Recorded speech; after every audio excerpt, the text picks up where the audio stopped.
Về anh. Mày đi mà không biết gì nữa. À thì ra mày là cái thằng hacker bị chia rẽ trên báo đó hả? Má mày đây là mày tới số rồi. Tao đó. Rồi mày làm gì tao? Quýnh rồi đó. Ây da. Ây da. À, thì ra tính hacker nhà ngươi cũng mạnh đấy. Để ta. Huy. Action. Hắn rồi. Ha ha mày. Ôi hả mày? Mày hacker á. Mày hacker hả mày? Hacker mày. Hacker ngươi là hữu danh vô thường thôi. Đúng vậy.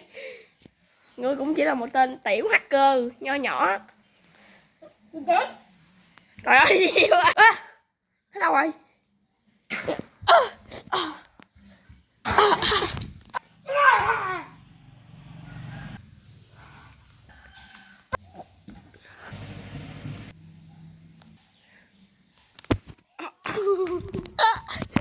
Thì ra ngươi có năng lực dịch chuyển. Ghê quá. 1 action. Ngươi cũng là một tên người thường thôi mà dám đánh ta.